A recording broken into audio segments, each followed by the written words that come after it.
back to the Chicago Tomahawk. I'm Mike, and I got my line mate Matt with me. And today, we're going to go over the Blackhawks' last two games against Boston and the Pittsburgh Penguins. Marian Hossa had his number retired, which was an awesome ceremony. And we'll get into some NHL news. So first off, Hawks got spanked by Boston, 6-1. Hey, Matt, what's the deal with Boston? Haven't they won like 11 in a row at home? Yeah, 11 in a row at home. Their overall record is 16-2. They're having a great season. I honestly didn't see this. I thought they would have taken a step back, but man, that top six is really playing well for these guys. Yeah, I did too. You know, I saw them kind of aging out, but that doesn't seem to be the case. They made a couple changes in the offseason, and it seems to be paying off quite well. You know, and to be honest with you, it seems like the East is rolling pretty well right now, but we'll get into that a little bit later. Hawks lost 6-1. Jonathan Toews with the only goal in the night. You know, Soderblom, the game was pretty close until like maybe what was that, the second period? And that's when Boston really started pulling away. Yeah, Mrazek played yesterday. Right. Yeah, he played okay. Boston was just good, man. They're just a good team. Yeah, they're firing on all cylinders. And there's something that I want to talk about is Caleb Jones. You know, Caleb Jones, I think that he has a lot of talent. I think that he's playing the wrong position because I don't think that he defends very well. Last year, when I watched him play, it seemed that, you know, maybe he was taking a step in the right direction in his development. And I thought that, you know, I saw something in him. This year, unless he's our Connor Bedard, you know, insurance policy to make sure that we're losing games, he's not defending well. And but I do think that there is talent there. I think the Hawks should maybe take a swing and put this guy at left wing. What do you think of that, Matt? Left wing with Rockford or the Blackhawks? The Blackhawks, give him a shot at left wing. Yeah. I think he can move the puck pretty well, man. I don't like him on defense at all. He pinches way too much. He gets caught, never can recover.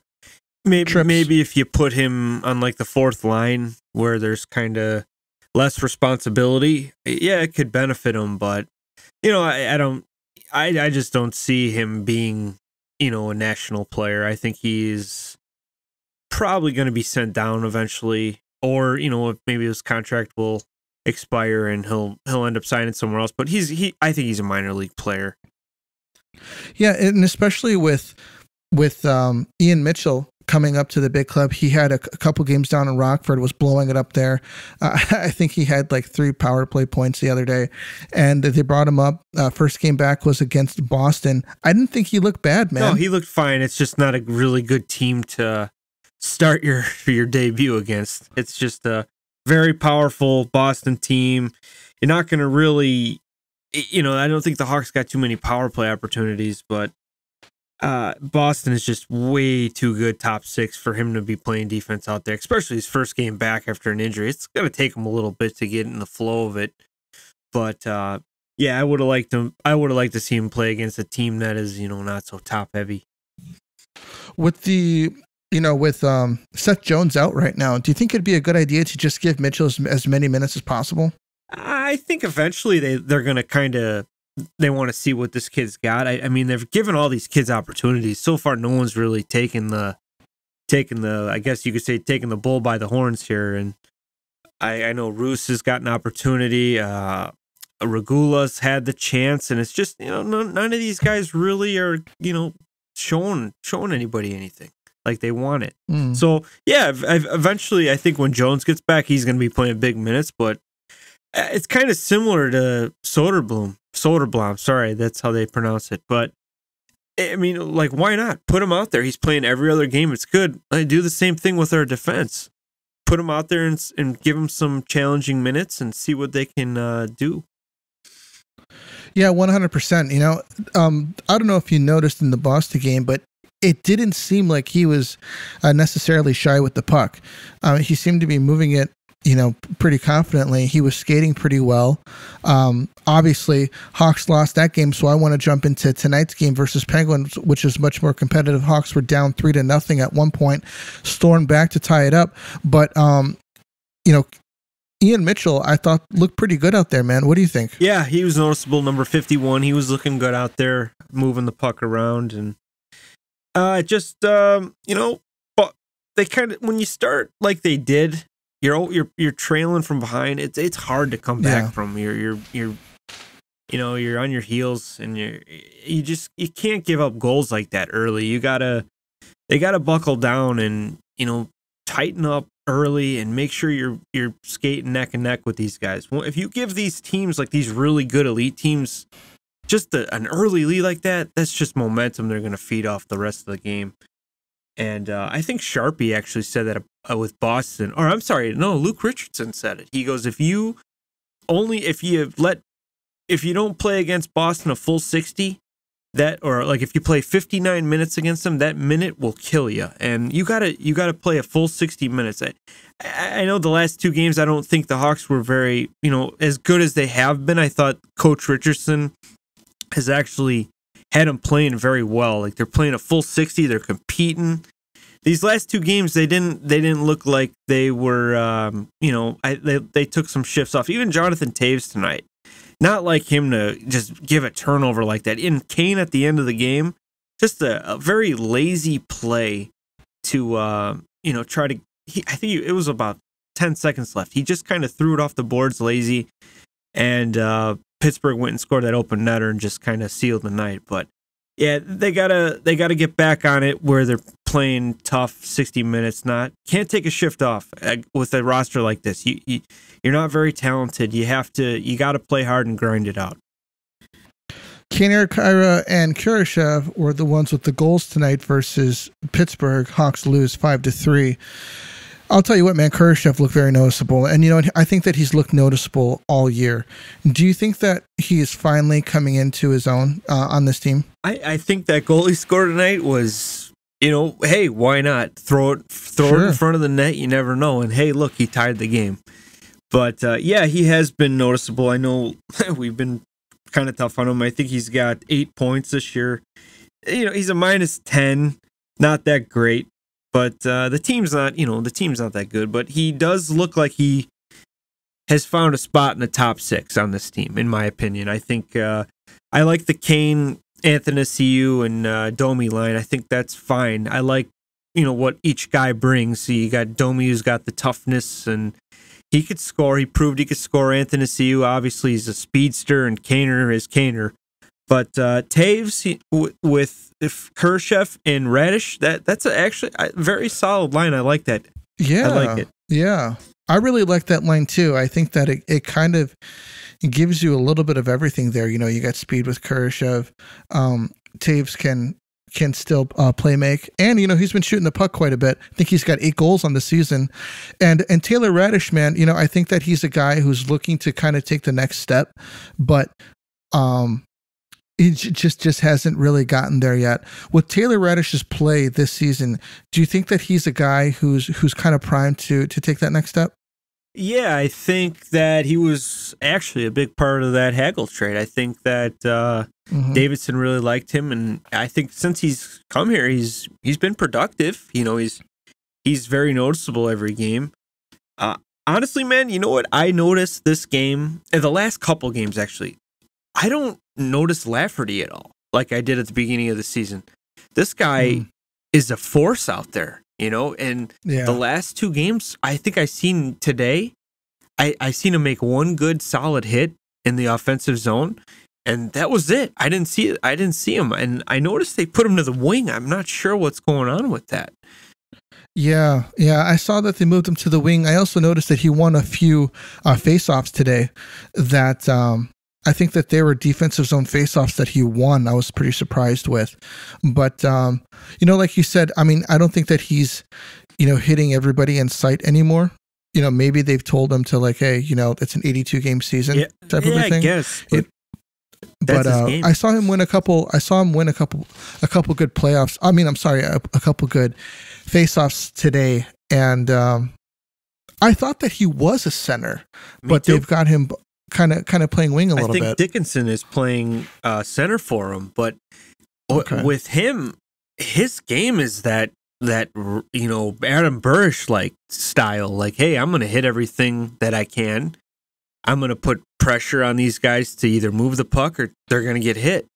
And we need that out of him, and I'm not sure. Like you said, if they told him, hey, you got to let up a little bit, or maybe he's injured, but I really don't understand that because the Hawks were very solid when Lafferty was out there doing his thing. The Lafferty, Dickinson, and Kurashev line, I thought, was for a while the best line that we had. Yeah, getting shorties every game and putting up points. That's what you got to ask for from your shutdown guys. They're shutting down guys and putting up points. So it really hasn't been happening the last couple games. Yeah. So, Matt, have you seen any improvements on the goaltending end for the Blackhawks? I think the goaltending has been okay. I mean, the scores aren't really showing it, giving up today we gave up 5 and yesterday we gave up 6, but I really haven't seen any bad ones. The only bad goal I've seen today was the goal Kurashev scored. That's a goal that can't go in, but that's for the Penguins. I think it was the Smith, is he in net or whoever it was, but that was like the only weak goal of the night I saw, and I thought Soderblom was okay. I thought he made some really big saves. I thought he did too. And I said earlier, I like that he's playing every other game, and I think that's the right approach with him. You don't ride him 5 straight games. Just why not keep switching him and Mrazek? It's good, hey, I got time to mentally prepare for a game. I know I'm playing this game. And the next game I'm off, unless I'm going in on relief, and that's for me. When I was playing, I love to know when I was playing. Like, hey, you're going this game, and it's good for a goalie to okay, you're going to be off this game, you're going this game, every other game. Mentally prepare yourself, and it's good for a young goalie to have that because if you're throwing them in there, like I think what Philly's done to that Carter Hart, it's tough on some guys, man. Mentally, it can hurt you. Yeah. I think that it's good for, he doesn't have any pressure on him. It's like, hey, man, look, Stelak's out, go out and just play, and Mrazek, it's like, you know what, Mrazek, we're going to give you some time off because obviously you have injury issues. We're not playing for a Stanley Cup this year. We're looking to make it through the season. We're looking for Soderblom to get his, get used to playing in the league, getting into a full season. He was supposed to be playing in Rockford this year. That's not happening. He's obviously playing in the big league, and you know what? He's playing well, man. I think that he's playing as well as could be expected for someone that's in his position. So I think he's the better of the two right now. Sure. And you know what? That's good. Or 3? Would you say 3? For sure. Stalock, he competes. I like it. He's just old. And he doesn't move as well as these other guys. And the last podcast with Dom, I was saying this guy Soderblom is silky smooth, man. From post to post, he's really solid, and he makes some highlight reel saves actually too. And he had one goal went off of his skate as he was going post to post, and he just barely missed the save on it. Yes, I think that was the third goal. Yeah. That was the third Penguins goal. Was that Carter? Jeff Carter? Yeah, I think it was from the corner. Oh, Raquel. It was that power play set up by Crosby, I think. Right. Yeah. And he went post to post. That's a very hard save to make because you got to commit to the guy with the puck first. And he was committed to Crosby. And, you got to respect him. Which you should. You got to respect that. And that pass was an absolute rocket. And it came off Raquel's stick even faster than the pass. So those are hard. The best goalies in the league don't stop those. But you know what? I like how fast he is. Some goalies, I don't like Stalock. If that happened to him, I think Stalock would have ended up on the sideboards because he would still be sliding so much. He'd look like a fish out of water. But yeah, I love his movement. He's so smooth. He recovers really well. And I don't know who the goalie coach is. Is it Stefan Waite still? I thought it was. Or is it Jimmy Waite? Whoever it is. I thought it was Stefan. Wait, they're doing a great job with him. I really like the way he's playing. Let me look that up really quick. Okay, yeah. I mean, I know Stefan Waite was the goalie coach for a while, but I think that they moved him to when Mark Bergevin took over. Jimmy Waite. Is it Jimmy Waite? Okay, yeah. Jimmy Waite was a solid goalie back in the day, and they're doing a great job with him. They got to keep it up and manage his games right, and I think we're going to see good things in the future from him. Before we go on any further, I'm going to give a quick word from our sponsor to the hockey fans out there. Light the lamp up this winter with DraftKings Sportsbook, an official sports betting partner of the NHL. New customers can bet just $5 pregame money line on any NHL team to win their game and get $150 in free bets if they do. If that wasn't enough excitement, you can turn small bets into bigger payouts with same game parlays. Combine multiple bets like which team will win, how many goals will be scored, and more for your shot at even bigger payout. Now, what you need to do is download the DraftKings Sportsbook app now, use promo code ShyTomahawk, bet $5 on any NHL team to win their game and get $150 in free bets if they do. Only at DraftKings Sportsbook with code ChicagoTomahawk. Minimum age and eligibility restrictions apply. See the show notes for details. Now, Matt, Marian Hossa. Not enough can be said about this guy, man, because, you know, I remember playing NHL back in the day, and I would always trade for him, you know, on my team to play on the Hawks, dude. And, you know, he goes to the Penguins, goes to Detroit, and then I started dating my wife. And, you know, the Blackhawks lost to Detroit in the Western Conference Finals. Really young team, you know, and I was like, man, I had gotten out of the Army three years before that, you know, and I was, you know, back into hockey because I could watch it, you know, consistently. And I'm like, man, I told her we were sitting at the ESPN Sports Zone in Chicago. And, you know, we went and got dinner, and as a date, I took her there to watch the Blackhawks game. Good date. Yeah. And, you know, she was into it, man. And I told her, I was like, you know what? This team is something special.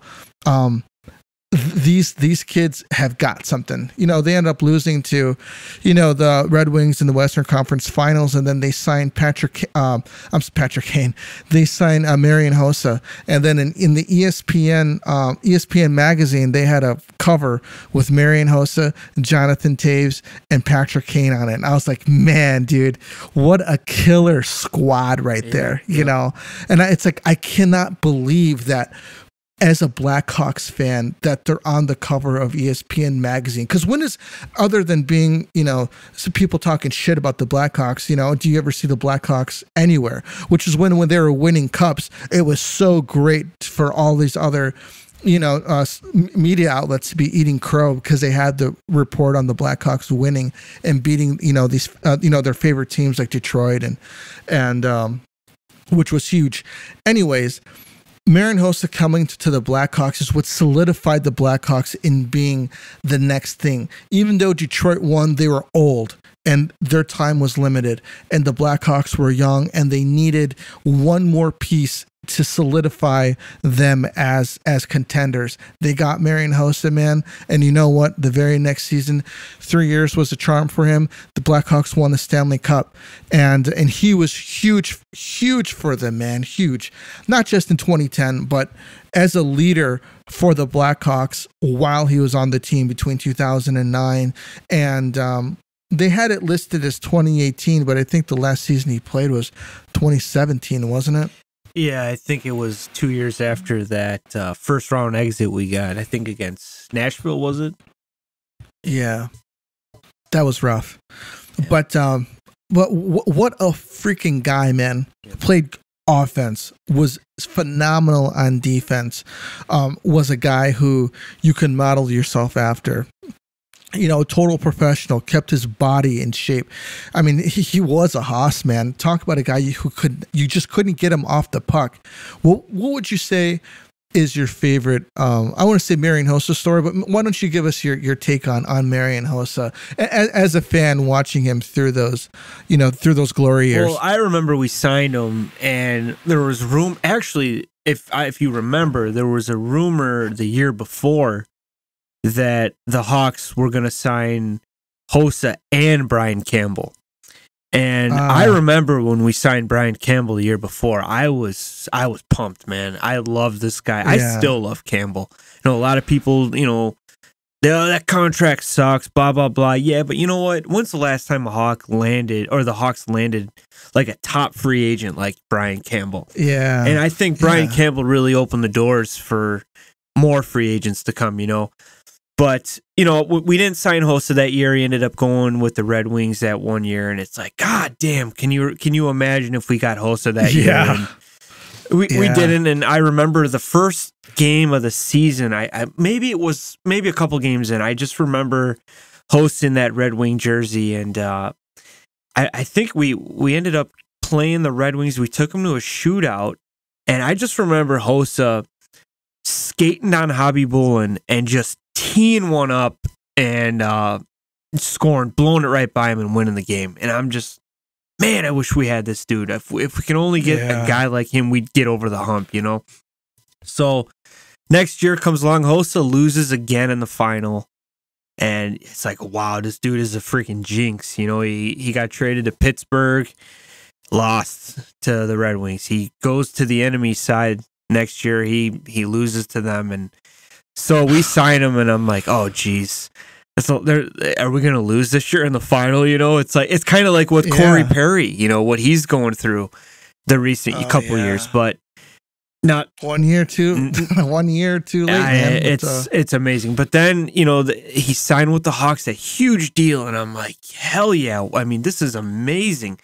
And he's out with a shoulder injury. And, he's not coming back till around Thanksgiving. So I just remember waiting and waiting and waiting. And then that first game came, I think it was against the San Jose Sharks. I want to say like his first 5 minutes in, he scores a shorthanded goal. And I'm like, damn, dude, he just blew by everybody. And then I just remember the Hawks, they took over that game. And the Sharks were like the favorite to win the cup.